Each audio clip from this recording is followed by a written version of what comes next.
Hello दोस्तों, नमस्कार। मैं हूँ पूजा मिश्रा। स्वागत करती हूँ यूट्यूब चैनल पे आप लोगों का। दोस्तों, मैं सुनाने जा रही हूँ दम दो गारी गीत। दामाद खाने को बैठते हैं तब गाया जाता है। मेरे चैनल को लाइक सब्सक्राइब कीजिएगा, कमेंट में बताइएगा कैसा है। हर गाना आपके पास पहुँचता रहेगा, बेल आइकन दबा दीजिएगा। जेहि दीन राम जनकपुर आए हो, जेहि दीन राम जनकपुर आए हो। यारे देखन आई सारी दुनिया, सीताराम के भजो। यारे देखन आई सारी दुनिया, सीताराम के भजो। गैया के गोबरा से चौकली पाएऊ, गैया के गोबरा से चौकली पाएऊ। अरे ये अंगूरन आखत डाली, सीता राम के भजो। यारे ये अंगूरन आखत डाली, सीता राम के भजो। जेहि दीन राम जनकपुर आए हो। यारे देखन आई सारी दुनिया, सीताराम के भजो। दाली परोसेऊ भात परोसेऊ हो, दाली परोसेऊ भात परोसेऊ हो। यारे परवर की तरकारी, सीताराम के भजो। यारे परवर की तरकारी, सीताराम के भजो।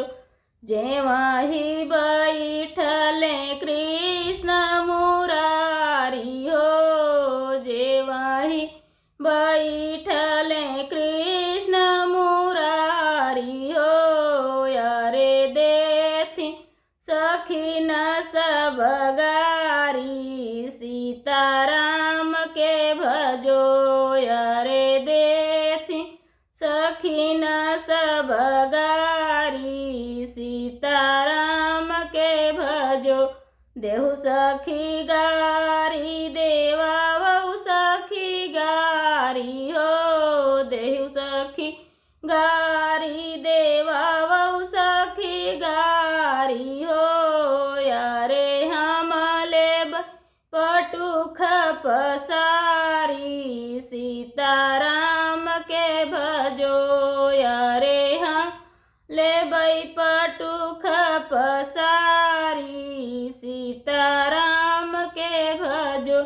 वहाँ से राम घरे चली आए हो, वहाँ से राम घरे चली आए हो। हंसी हंसी पूछई महतारी, सीताराम के भजो। यारे हंसी हंसी पूछई महतारी, सीताराम के भजो। कैसी ललन मारे तोरी ससुरारी हो, कैसी ललन मारे तोरी ससुरारी हो। यारे कैसे भोजन कैसे गारी, सीताराम के भजो। यारे कैसे भोजन कैसे गारी, सीताराम के भजो। साली से सरहज मैया अधिक पियारी हो, साली से सरहज मैया अधिक पियारी हो। यारे सासु गंगा जल पानी, सीताराम के भजो। यारे सासु गंगा जल पानी सीताराम के भजो। अरे सरवा बड़ा स्वाभिमानी सीताराम के भजो। अरे सरवा बड़ा स्वाभिमानी सीताराम के भजो। सीता की सखिया मैया अधिक प्यारी हो। सीता की सखिया मैया अधिक प्यारी हो। अरे देती बहिनिया के गारी सीताराम के भजो। अरे देती बहिनिया के गारी सीताराम के भजो।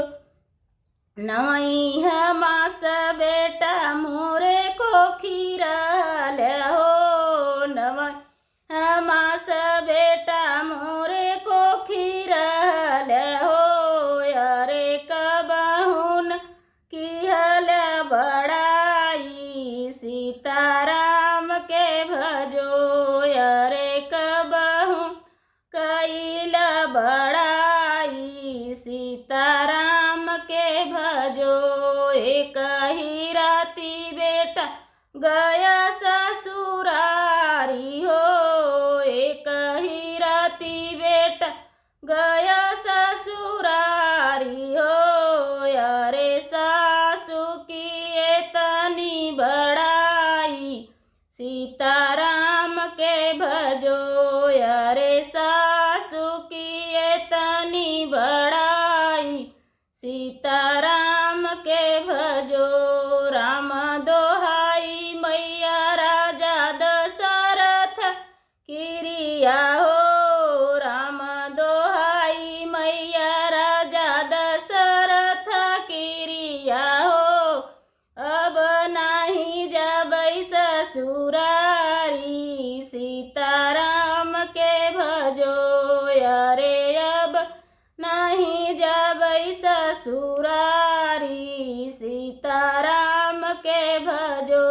घर से निकाल बेटा मोती का माला हो। घर से निकाल बेटा मोती का माला हो। अरे पहिरन मोरी महतारी सीता राम के भजो। अरे पहिरन मोरी महतारी सीता राम के भजो। जुग जुग बाढ़ई बेटा तोरी ससुरारी हो। जुग जुग बाढ़ई बेटा तोरी ससुरारी हो। अरे नीति रे भोजन नीति गारी सीताराम के भजो। अरे नीति रे भोजन नीति गारी